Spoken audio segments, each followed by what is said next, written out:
Ok, alors on est arrivé dans le Tanya, hein, au 6e chapitre, Perek Vav. On va faire un petit résumé rapide de ce qu'on a vu avant. Donc, puisque ce qu'on a vu, c'est d'abord que les questions que le Mourazaken a posées, savoir qu'est-ce qui définit un tzaddik, qu'est-ce qui définit un rachat, qu'est-ce que c'est que ce terme de Benoni, où est-ce qu'on se situe dans tout ça. Il y a des enseignements contradictoires dans la Gemara, dans la Mishnah, dans le Zohar. Alors, il va nous amener vers une certaine définition qu'on va voir et qui va apparaître de manière complètement claire dans le 13e chapitre. Mais pour l'instant, le Baal HaTanya est rentré dans une description de la structure d'un Neshama, comment fonctionne l'âme. Et la première chose qu'il avait dit dès le début, dès le premier chapitre, c'est qu'on n'a pas une âme, on a deux âmes. Il y a quoi deux âmes? Il y a une âme spirituelle, qu'on appelle une âme divine, qui est en fait la partie de nous-mêmes qui est attirée vers le spirituel, vers le divin, vers la Kedusha. Et il y a une autre âme qui est ce qu'on appelle le Nefesh Abahamit, enfin ce que le Baal HaTanya appelle comme ça, il y a d'autres noms dans les Sfarim de Raphaël Vital, mais ça s'appelle le Nefesh Abahamit, l'âme animale, qui elle est tournée au contraire vers les choses de ce monde, les choses inférieures, et les choses du monde de la matière en tout cas. Alors que l'âme divine est tournée vers la dimension spirituelle. Alors, une fois qu'il a défini ça, il a donné une définition, une approche en fait de la structure de l'âme divine pour l'instant, la première, en expliquant qu'elle est fondée sur le modèle que les Mekoubalim, les kabbalistes appellent les séphirotes. Et de même que dans les sphirotes, il y a deux groupes de sphirotes. Il y a les trois premières sphirotes qui représentent les dimensions élevées, spirituelles de l'unité. Et les 7 sphirotes, c'est le deuxième groupe de sphirotes qui sont ce qu'on appelle en général les 7 sphirotes inférieures, ou on appelle les midot. Il a expliqué que l'âme spirituelle, l'âme divine de l'homme, eh bien, aussi est construite et structurée à partir de ces deux, selon ce double ensemble, en fait, enfin, cet ensemble d'un côté, ce qu'il va appeler les aspects intellectuels de l'âme, spirituels, qui correspondent aux 3 premières sphirotes, si vous voulez, dans les sphirotes, et le côté, au contraire, émotionnel, les émotions. Les émotions étant donc les 7 sphirotes inférieures, mais expliquer qu'essentiellement, les émotions sont une combinaison de 2 forces fondamentales qui s'appellent l'amour et la crainte. Parce que ce qui motive un être humain, ou même ce qui motive peut-être tout dans la nature, ce sont ces 2 forces. Une force d'attraction, qu'on appelle une force d'amour, et une force au contraire de rétraction, qui s'appelle la crainte. Alors, il faudrait développer ça, c'est développé dans les Sfarim de Kabbalah et dans les Mahamarim de Chassidut. Pourquoi? Qu'est-ce que c'est ce lien de Ava, Veira ou de Chesed et Gvura? Mais ça, c'était donc la première explication qu'il a donnée. Il avait un petit peu détaillé. Et va se dessiner à partir de là, d'ailleurs, un certain type d'avoda, c'est-à-dire du travail spirituel qu'on pourra faire, c'est-à-dire un travail basé sur l'intellect. On va méditer sur la grandeur d'Hachem, par exemple. Et cette méditation, cette prise de conscience va générer ensuite des émotions, qui seront des émotions de Hava et de Ira, d'amour et de crainte de Dieu. Ça, c'est la avoda, si vous voulez, du Nefesh Elokit, de l'âme divine. Ensuite, il avait dit que, dans le chapitre qui avait suivi, que l'âme n'a pas simplement que cette structure de 3 et 7, d'intellect et de midot, sechel ou midot en hébreu, mais il y a aussi ce qu'on appelle les vêtements de l'âme. Alors ce terme de vêtements, c'est évidemment un terme symbolique que les Mekoubalim utilisent, les Mekoubalim et les Chassidim. Mais ces vêtements, essentiellement, ils se distinguent en 3 vêtements qu'on appelle de manière très simple Mahashava, Dibur ou Maaseh, c'est-à-dire la pensée, la parole et l'action.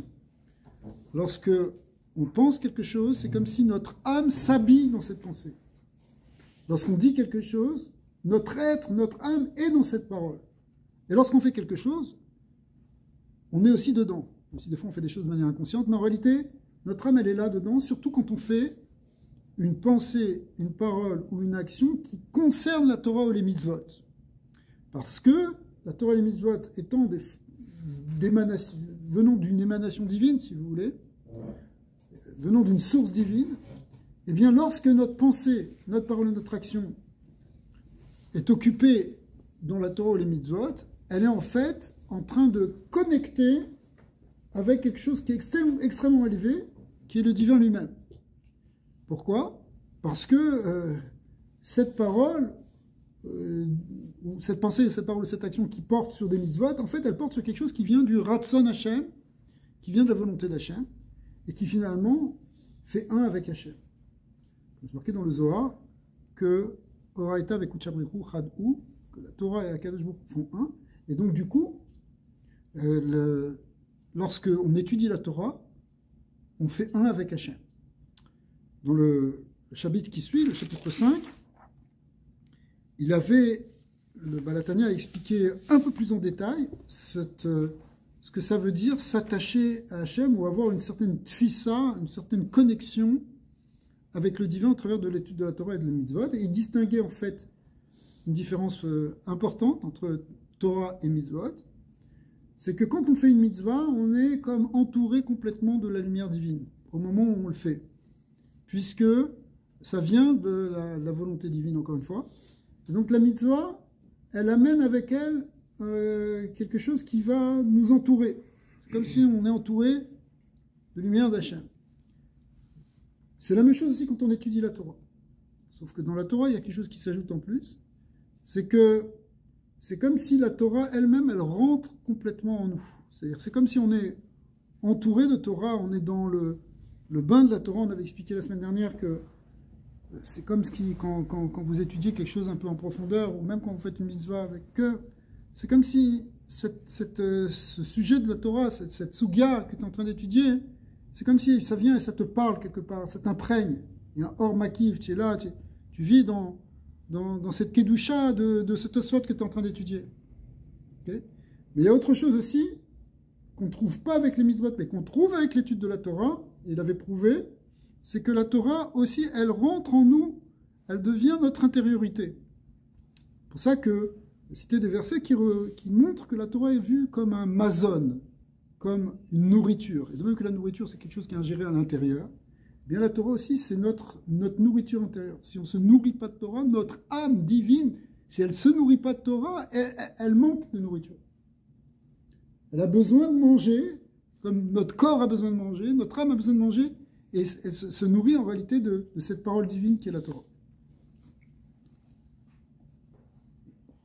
Alors voilà, on arrive maintenant au Perek Vav, et avec le Perek Vav, le Baal HaTanya va maintenant revenir sur la description de l'âme animale. Donc cette âme animale qu'il avait présentée en premier, puisque ce qu'il avait appelé le Nefesh Hashénit, c'était l'âme divine. Mais en réalité, après avoir expliqué donc, dans les chapitres qui précèdent le fonctionnement de l'âme divine, de manière un peu sommaire pour l'instant, il revient maintenant sur la description de l'âme animale.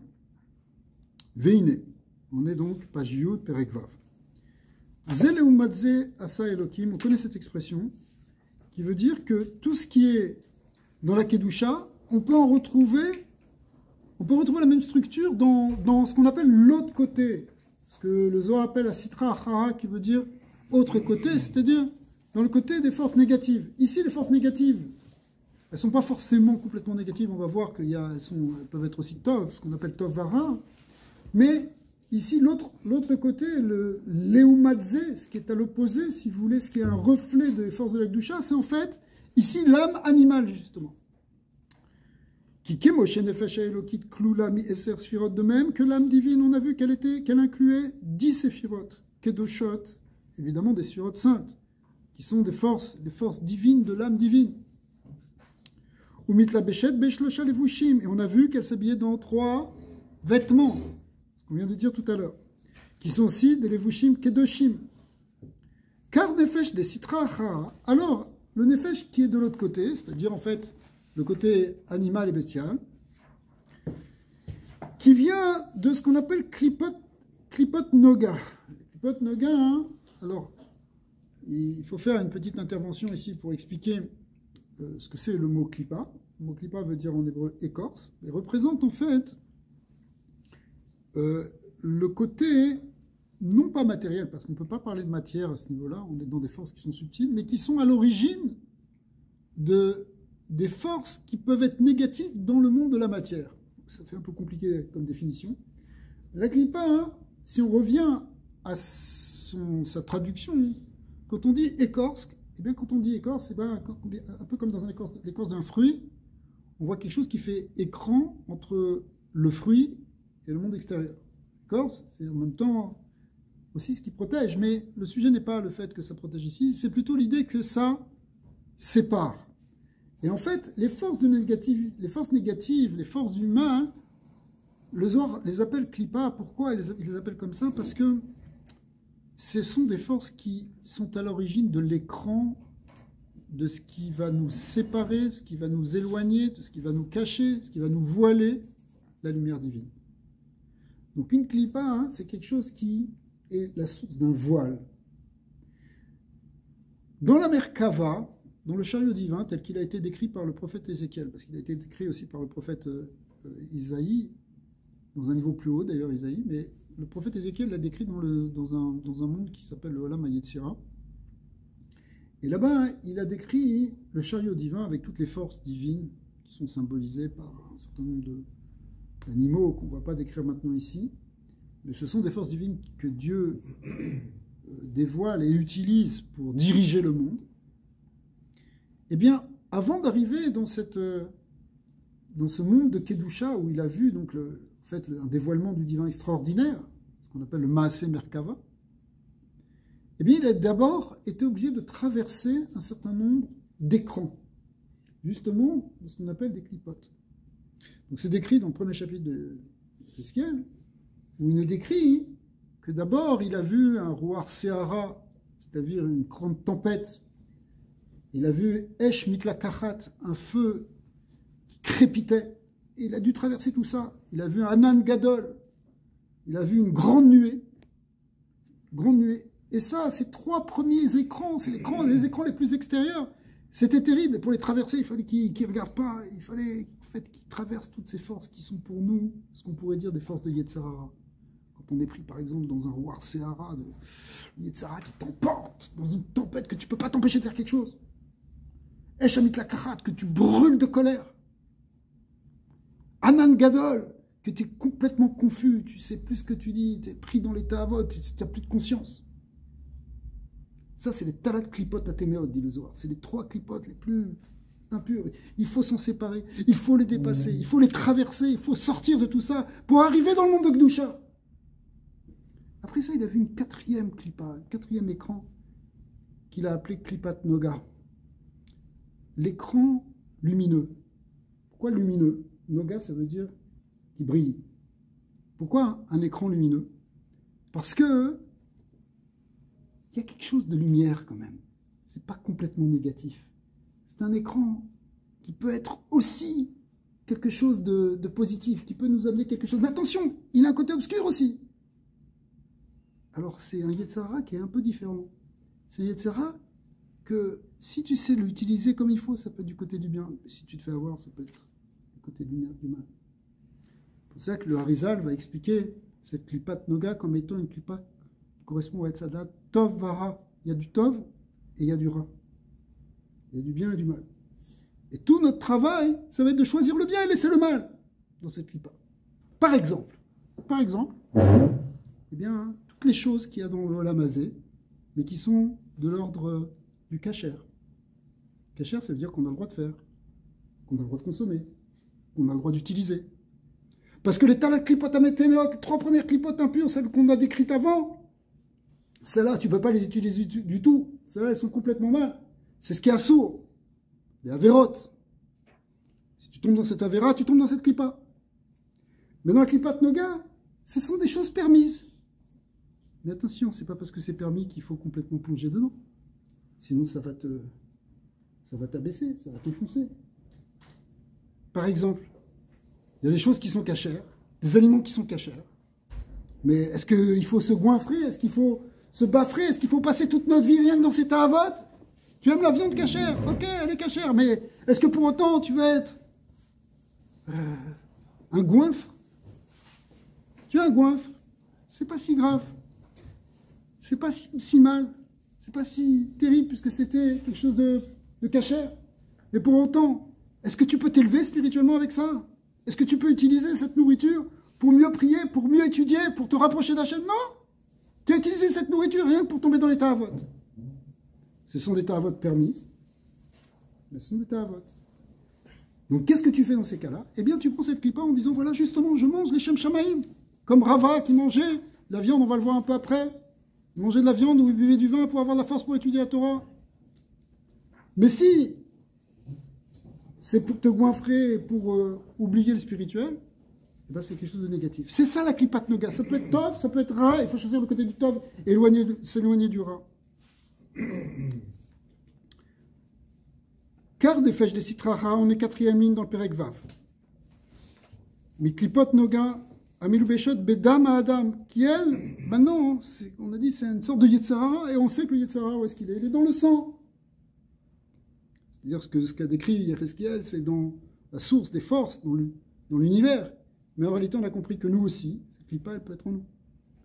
Ce Yetzirah, il est là justement dans le côté de l'âme animale, dans le côté donc de la vitalité physique, qui est justement le dam, le sang. Qui elle aussi est Kloula Meser Kitrin des Mesavuta. On ne parle plus maintenant de 10 séphirotes, on parle de 10 couronnes d'impureté.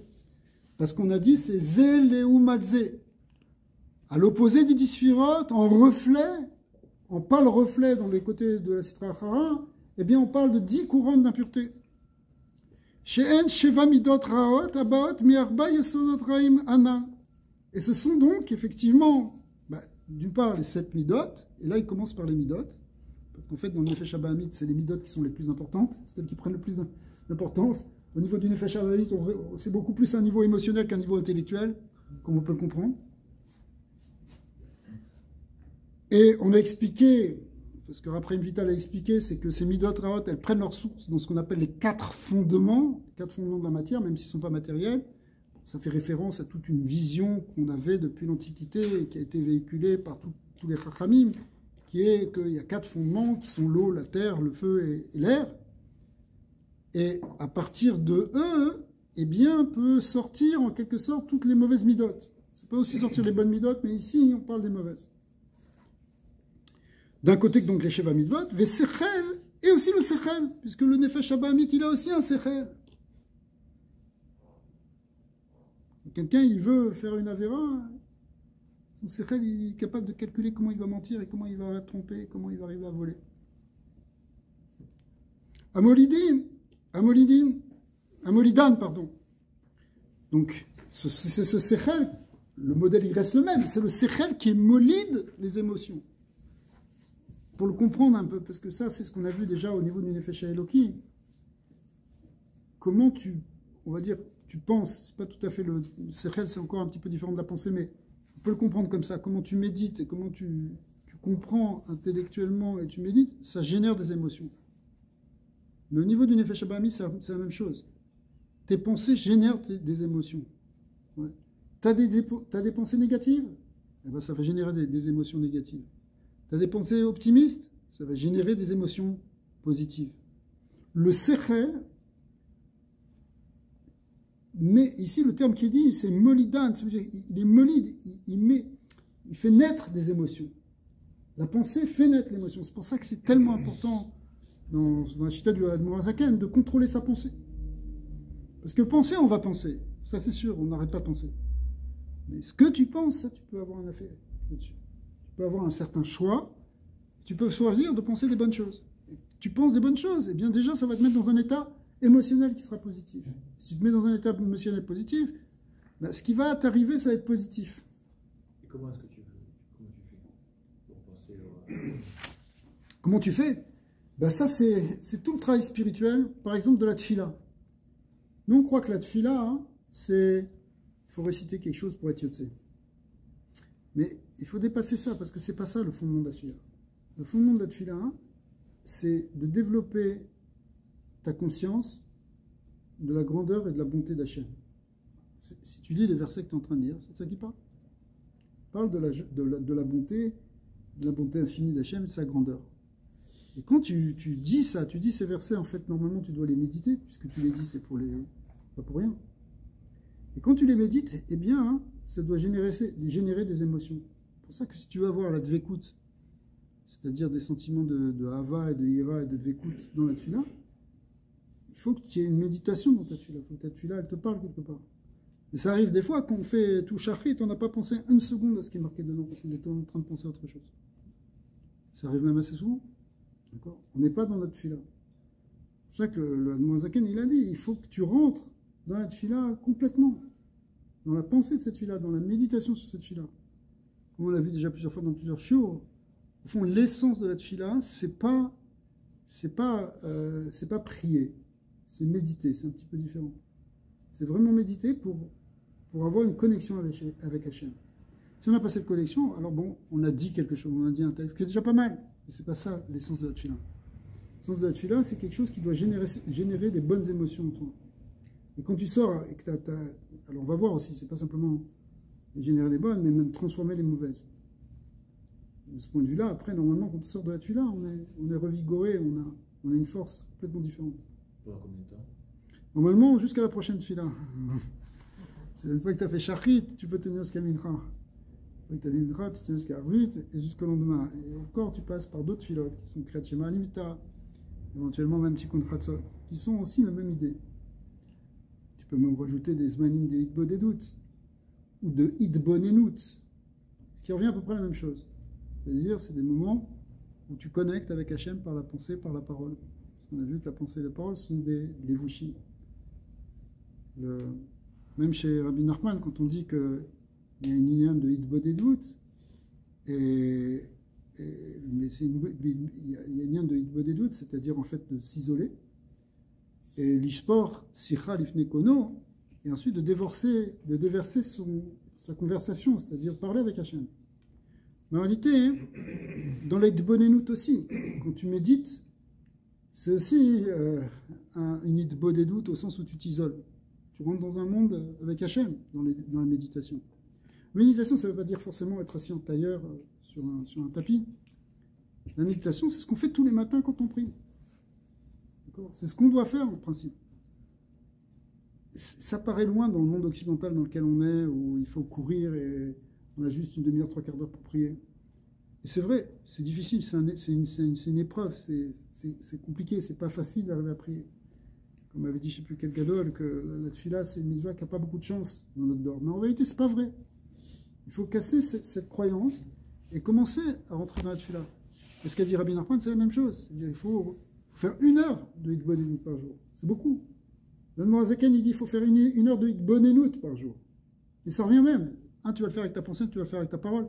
Mais le fond, il est la même chose. C'est-à-dire que tu dois retrouver, tu peux retrouver, c'est ce qu'on essaie de retrouver, une connexion avec Hachem, et cette connexion-là va te permettre en même temps de transformer les mauvaises midotes. Donc ces mauvaises midotes qu'on est en train d'expliquer ici, elles sont générées elles-mêmes par un sechel, qui lui-même, lui aussi, comme on l'a vu dans les Nefesh Eloki. Une fois qu'on est connecté, ouais. C'est fini, les mauvaises notes n'ont plus aucune prise. En fait, c'est quand on est déconnecté qu'on laisse de l'espace. Ouais. Théoriquement, oui. C'est pas si simple parce que. Après une bonne doute, après 1 heure de bonne doute, par exemple, dans le quart d'heure qui suit, c'est impossible de se faire avoir par la. En principe, plus tu vas aller en profondeur dans le Yichud Hachem, et plus les forces négatives vont être éloignées. Mais après, ça dépend. C'est pas toujours facile. Puis il y a plusieurs degrés, il y a plusieurs niveaux. Pourquoi il y a plusieurs niveaux de Torah, il y a aussi plusieurs niveaux de connexion. Tous les olamot, en fait, dont on parle dans la Kabbalah, tous ces degrés de Asiya, Yetzira, Briya, Atzilut, mais aussi quand on rentre dans les dimensions des différents partsoufim, des différents degrés, des mondes supérieurs, il y a d'autres mondes encore plus que Atzilut. Tout ça, ça représente des niveaux, des degrés de connexion et de dvekut avec Hachem. C'est 1 degré à la fois, je veux dire. Ouais, normalement, c'est progressif. On passe d'abord par le Olam Asiya, qui dans la tefila correspond au Korbanot. Ensuite, Olam Yetzira, qui correspond au Psuké des Imra. Briya, c'est l'union du Yotzer.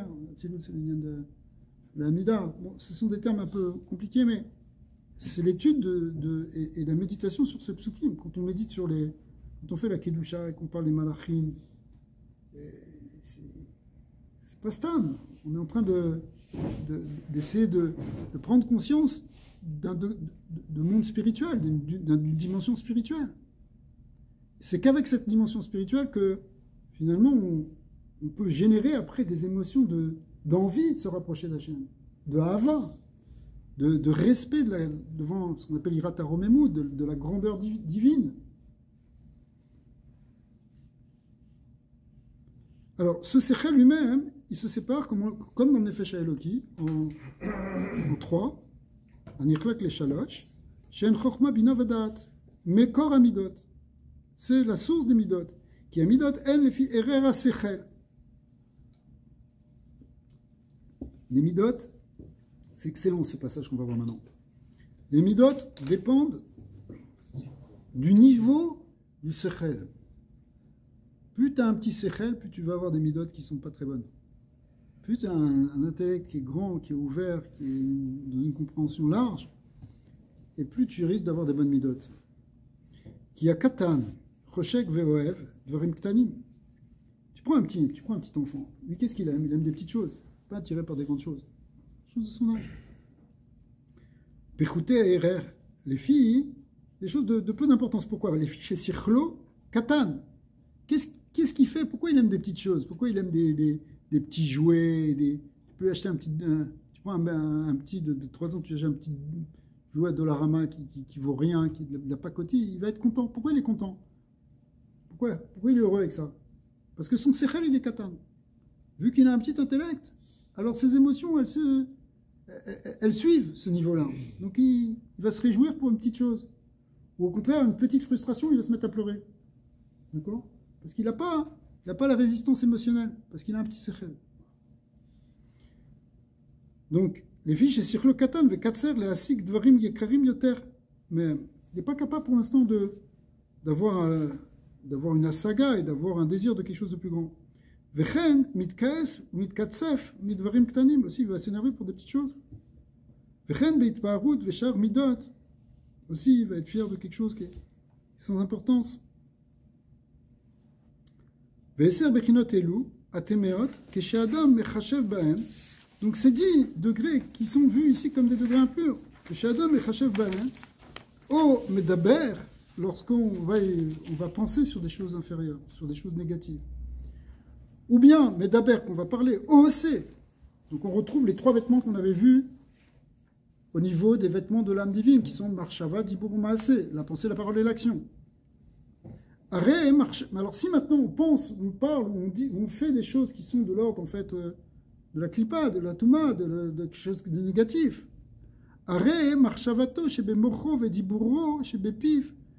Donc alors à ce moment-là, ton cerveau, ta parole, c'est-à-dire l'organe de ta parole, ou les forces, ou les organes de l'action qui permettent d'agir ici. Chez Beyado, donc on retrouve donc Marchav Dibur Maché, Echar Varav, Nikraim Levouché, Masavu, les Esser Bechinot Elu. Ce sont donc 10 vêtements impurs de ces 10 degrés, de ces 10 clipotes. C'est-à-dire que si tu penses à une avéra, que tu as envie de faire une avéra, ou que tu l'as dit, tu dis la shanara, ou que tu dis même une parole négative à la limite, ou que tu fais quelque chose d'assourd, eh bien du coup, ces levushim de ton âme deviennent des levushim de quoi?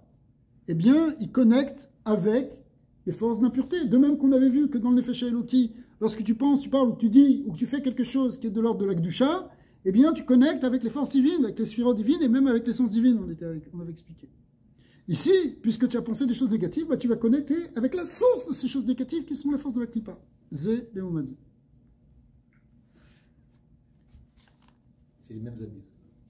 Alors, ça s'habille, si tu veux, on peut le voir comme les mêmes habits, mais en réalité, c'est dans les termes, on va dire, ça c'est les habits du Nefesh Abahamit, ou les habits du Nefesh des Klippa. On va les appeler comme ça. Mais en réalité, c'est ta même pensée, c'est toi qui as pensé. Ta pensée, soit elle s'habille en quelque sorte, ou elle devient un vêtement d'impureté, c'est comme si elle va habiller l'impureté, ou bien ta pensée, elle va habiller la Kedusha. Au moment où tu agis, au dibour où tu parles, au marshava, Donc tu penses, Venem kol hamaasim asher naasim tachat hashemesh asher akol evel veraot ruach. En fait, c'est toutes les choses qui ont toujours été faites depuis la création et qui sont négatives par les gens. Kemoshe katouf bezoar, beshalach, donc par parashat beshalach, she'en teviru de rucha, c'est en fait la brisure du roi, c'est-à-dire teviru du roi. Là-bas, le Zohar fait référence à ce qu'on appelle les forces négatives, les forces brisées, parce que tu as une pensée qui a été détachée de sa source. Au lieu que la pensée de l'homme, elle devrait être tout le temps basée sur la conscience d'Hachem. Et ça, tu le vois sur qui? Tu vois chez les tzadikim, justement. Les tzadikim, ils sont tout le temps en train de penser à Torah, tout le temps en train de penser à Hachem, tout le temps en train de penser à Mitzvah, qu'est-ce qu'ils peuvent faire à Avat Israël, qu'est-ce qu'ils peuvent faire comme Chesed, qu'est-ce qu'ils peuvent faire comment ils peuvent comprendre cette Sougia, comment ils peuvent savoir ça, etc. Mais si ta pensée maintenant, c'est match de foot, non? Alors, j'ai dit, je rentre dans une zone interdite là. Si ta pensée, c'est des choses inférieures, c'est des ch'touillottes, c'est des bêtises, en vrai, tu comprends, tu rentres dans ce qu'on appelle tes virous des rouchas, c'est-à-dire que le roi, dans un rouard brisé, dégradé,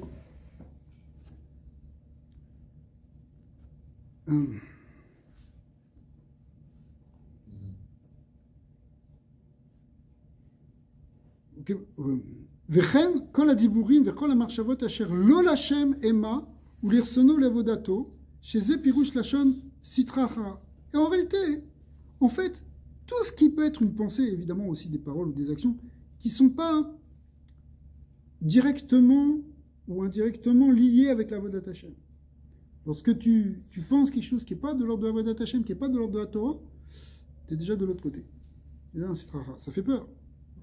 Pirouche, Sad Acher, il traduit le terme Sitracha qui en araméen, en hébreu par Tzad Acher, c'est-à-dire l'autre côté. Chez Eno Tzad Akdusha, ça veut dire le Tzad qui n'est pas du côté de l'Akdusha, le côté qui n'est pas du côté de la Shouva. Tzad Akdusha, Eno Ela Ashrat Ve'amshachat Mikdushat Shel HaKadosh Baruch Hu. Parce que c'est quoi le côté de l'Akdusha? Le côté de l'Akdusha, en fait, c'est ce qu'on appelle la Ashra, c'est-à-dire le fait que va se déployer, va résider, il va y avoir une Amshacha, ça va être une propagation de l'Akdusha d'Hachem.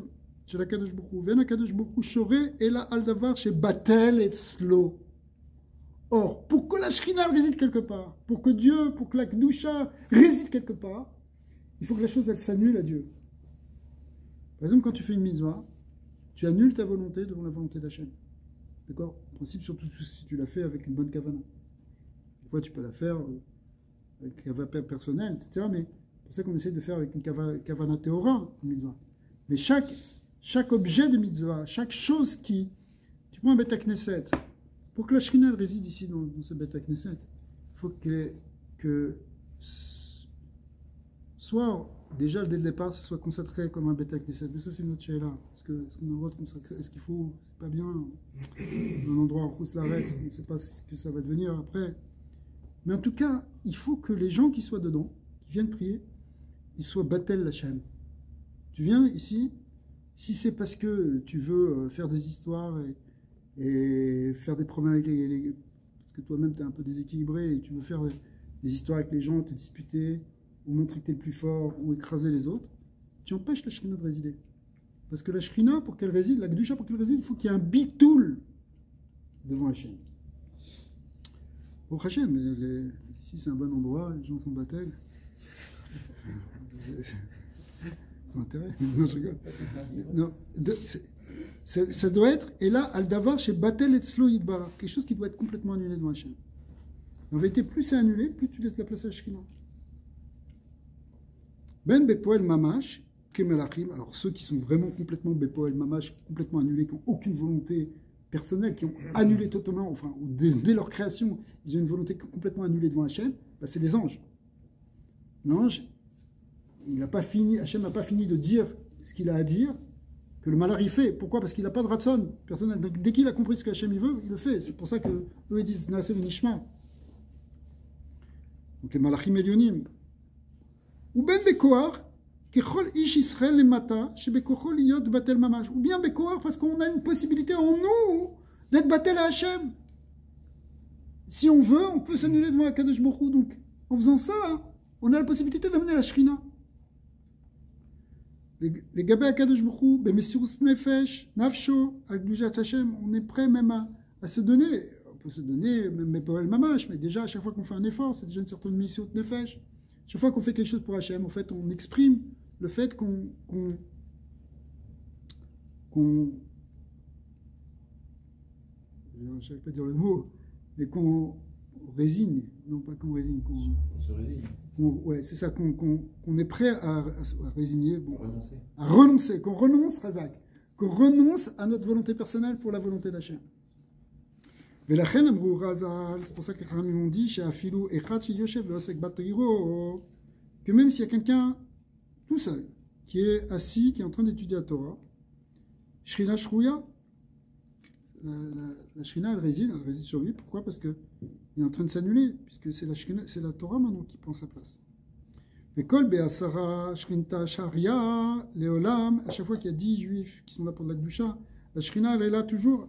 Aval Kol Ma'sheino Batel Etzlo, mais tout ce qui n'est pas Batel, Hashem Yidbarach, et là où Davar Nifrad Bifnatzmo, mais toute chose qui est séparée de lui, qui se croit indépendant, qui se pense séparé, qui pense qu'il n'a pas besoin d'Hachem.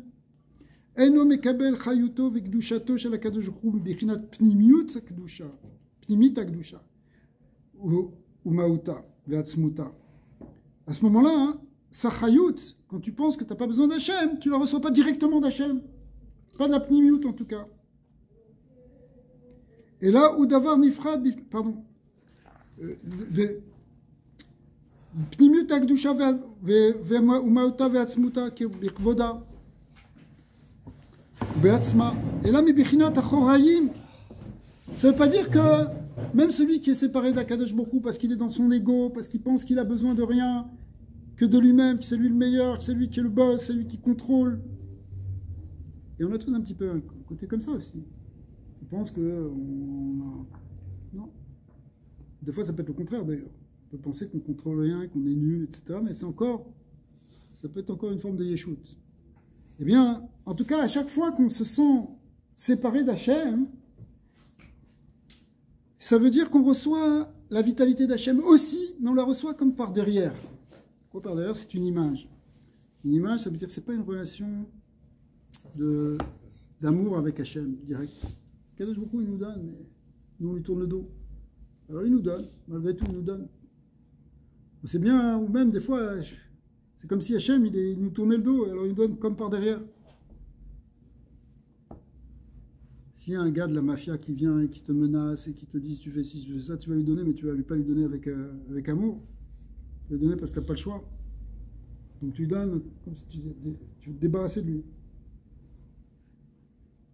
Et là, mes Bechinat Achorim, chez Yordim, ni madriga les madriga revavot, madrigot, bishtal, shelut ha'ilamos.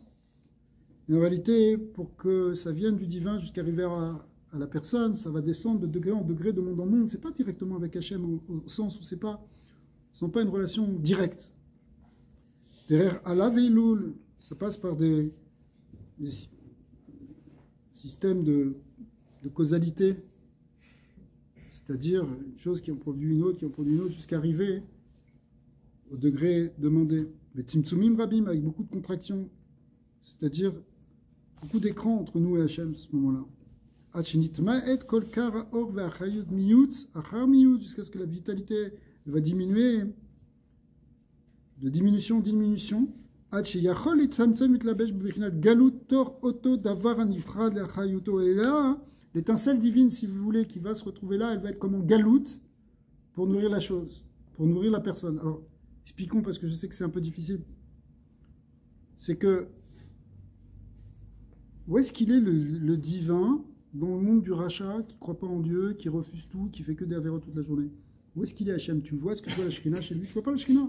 Tu vois la Shrina, si tu vas chez le Tzadik, tu sens, maman, je suis une Kedusha, une Ava, une Ashrat Ashrina, quelqu'un qui est rentré chez un Tzadik, qui sent cette Ashrat Ashrina. Maintenant, tu vas chez un rachat, il n'y a pas d'Ashrat Ashrina, elle est où la Shrina?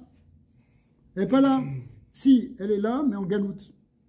Elle est là, mais complètement cachée, complètement voilée dans la matière, quelque part, elle est là aussi parce que c'est Hachem qui donne la vitalité à tout le monde, y compris même au rachat. Sauf que ce qu'on ne veut pas, c'est qu'on ne veut pas que ce soit dans la galoute, on veut que ce soit au contraire dans le guilouille. C'est pour ça qu'on cherche la Kedusha, nous. Mais quand quelqu'un ne laisse pas de place à la Kedusha, malgré tout, même s'il n'en a pas conscience, même s'il pense le contraire, même s'il est rebelle, même tout ce que tu veux, même s'il fait les pires choses, c'est quand même Akadosh Baruch Hu qui le donne. Comme on le voit avec l'histoire de Bilam. Rizal explique ça sur Bilam, et c'était repris par le Baal Shem Tov, et le Baal HaTanya l'explique un peu plus loin après dans les Guérot. Même la Gdusha, elle peut être même, et la Shrina, elle peut même parler dans la bouche de Bilam, le Racha, qui faisait toutes les Avérotes. Et finalement, c'est la Shrina en galoute dans sa bouche, elle va dire des brachot extraordinaires, et des nevuot sur la Géoula. Mais en réalité, c'est pas qu'il est dans la Gdusha, c'est pas que la Shrina, elle réside sur Bilam. Bilam, c'est un rachat, il fait toutes les pires choses. C'est un sorcier, il est dans la Sitracha jusqu'au cou. Donc la Shrina, elle ne peut pas supporter ça normalement. Mais elle émite la béchette dans des degrés. On va peut-être pas complètement expliquer ici maintenant. Ça viendra plus loin dans le Tanya, dans les Guérot. Mais qui fait que elle est là, et c'est ce qu'on appelle ici Achoraïm. C'est comme par derrière, c'est comme caché, c'est comme voilé, c'est comme. Mais Hachem, il continue à donner la vitalité, et à Bilam, et pas simplement à Bilam, même celui qui ne prophétise pas, même n'importe quel rachat. En fait.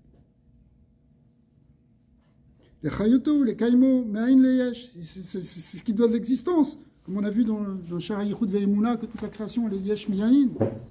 Et donc il continue à faire exister chaque instant toutes les créatures. Shelo yarzor liyot ain ve'efes kebatrila, parce que si Hachem il a enlevé cette vitalité, même un instant, la créature elle disparaîtrait totalement. Mikodem Shenivra, comme elle reviendrait comme avant la création, c'est-à-dire qu'elle n'existerait plus. Et donc c'est la raison pour laquelle ce monde-ci est appelé le monde des clipotes, des écorces, parce que c'est un monde où il y a beaucoup de choses qui refusent Hachem, qui voient Hachem. Il suffit d'ouvrir un peu les yeux sur ce qui se passe dans le monde.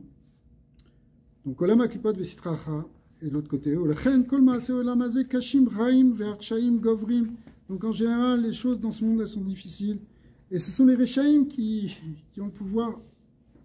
C'est eux qui sont les plus nombreux, c'est eux qui sont les plus... C'est eux qui prennent toute la place, pratiquement. Ok, Moshe Katouf, Bet Sraim Shar, même Bet sauf Perek Dalet. Et la Haga, il dit, ici dans la note, dans les petites lettres de la note, Imiot Betocho Eser Sfirot de Asiya de Gdusha. Il dit quand même, le Rizal quelque chose d'extraordinaire là-bas. Il dit c'est vrai que ce monde, il est roubo kechoulora, il ne le ramène pas maintenant vraiment ici, mais que c'est un monde où il y a essentiellement du mal dans le Olam Asiya. Il y a plus de mal que de bien. Il suffit d'ouvrir la radio pour le savoir.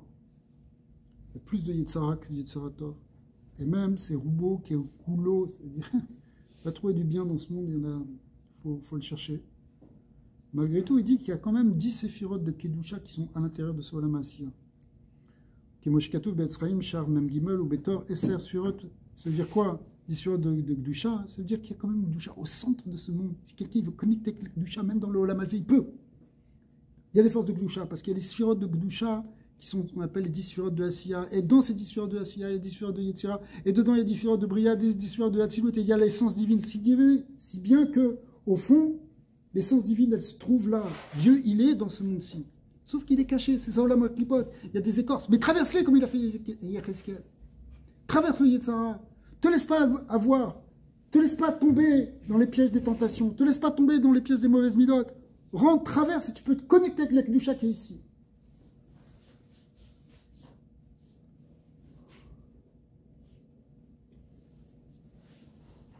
Et là, je reprends dans le texte, je n'ai pas lu toute la note parce que ce que je vous ai dit, c'est ce que ça veut dire. Et là, chaque klipot, en nichlakot leshte madrigot. Et maintenant, on arrive à ce qu'on disait tout à l'heure en introduction, c'est que les klipotes elles-mêmes, elles se séparent en deux groupes. Premièrement, les trois premières qu'il a vues à Ézéchiel, qui sont les trois klipotes à téméot, on appelle ça comme ça, les plus impures, celles qu'on ne peut pas élever facilement, qu'on ne peut pas transformer, en fait. Et puis la quatrième qu'on appelle la klipat noga. Alors c'est ce qu'il va nous dire maintenant. Et là, chez la klipot eniklekot leshte madrigot zu le matamizu madrigat tertona ishloshot klipot atemeot. Les plus basses en fait c'est les trois klipotes impures, veraot et mauvaises, les gamrées complètement mauvaises. Ve'en baem tom klal, il n'y a pas de bien du tout. Venikreu bemerkavat et Yecheskiel. Et dans la description du chariot qu'a fait le prophète Ézéchiel, elles sont appelées Roi, Serra, Vanan, Gadol, Vegomar. Gomar, c'est Eshamit Lakachat, pour ceux qui s'intéressent. Umen, Nishpaot, Venimshachot, Nefashot, Kol Umot, Ovde Gelilim. Et en réalité, le Nefesh Abahami des nations, il vient de ces talot, klipot atemeot. Vekiyum gufam, venefashot aussi, et aussi c'est ce qui donne donc la force pour le maintien du corps. Mais c'est aussi la source de ce qui va donner la force dans les nefashot, kol bale chayim atemeim, tous les animaux qui sont impurs, ve'asurim, be'achila, qu'on n'a pas le droit de manger, en fait, les animaux non cachers, comme par exemple le chazir ou le chameau. En réalité, leur nefesh, il vient, et la force vitale qu'il y a, elle vient de ces talat klipot atemeot, de ces 3 klipot impurs. Vekiyum vechayut kol ma'achalot asurot, et aussi donc tous les aliments interdits, ils trouvent leur source dans ces klipot asurot. Ça peut être pas simplement dans les animaux, ça peut être aussi dans les végétaux, puisqu'il y a des végétaux qui sont interdits à la consommation. Par exemple, kilayim, jvit, enfin jvit, ça dépend dans quelles conditions. Or là, il y a des choses qui sont interdites au niveau des végétaux. Si on les a plantés, mélangés, s'ils sont dans les 3 premières années, pour les arbres. Ça peut être yachan, dans certains cas, Eretz Israël, peut-être Kosaret, c'est Marloquet. En tout cas, il y a des végétaux qui sont interdits. Donc c'est Kol Malachot Asurot Me'atzomeach, Kemo Orla ou Klaya Kerem. Ton Klaya Kerem, c'est quand on a semé dans la vigne avec du blé. Kemo Shekatouf Be'etz Chaim, Shar Memtet Perek Vav Echen, Kiyum Bechayut Kol HaMaaser, HaMaaseh Dibur u'Marshava Shel Kol HaShasa Lo Ta'aseh Ve'anfehem. Et c'est vrai aussi, évidemment, pour les 365 mitzvot Lo Ta'aseh, c'est-à-dire en fait les 365 grandes avérotes. Si on pense faire une avéra, si on dit une avéra, si on fait une avéra, en fait, on se connecte avec la source de cette avéra qui est la klipa, les talat klipot atemeot. Ve'anfehem, Kimoshe Katuv, Sham, Besof, Perek, Sof, Perek. Après ça, on va voir dans le Perek Zayin, l'autre klipa, qui est ce qu'on appelle la klipat noga, celle qui est moins grave, qui est un peu plus élevée que les autres, qui peut être tov vara, comme on a dit tout à l'heure, qui va être à la source du nefesh abahami du Klal Israël. Donc aujourd'hui, on a fait un cours dans le Perek Vav, qui était en fait celui qui décrivait la structure en fait des klipotes, les forces négatives, les forces du mal, essentiellement les 3 plus impurs, les 3 plus négatifs qui sont à la source de tous les interdits et de toutes les forces négatives qu'il y a dans l'univers. Alors, Bezat Hashem, la semaine prochaine, on va remonter un petit peu avec le Perek Zayin, donc parlons de la Klipat Noga, mais il va aller un peu plus en détail. Bezat Hashem, on arrivera à finir ce Perek.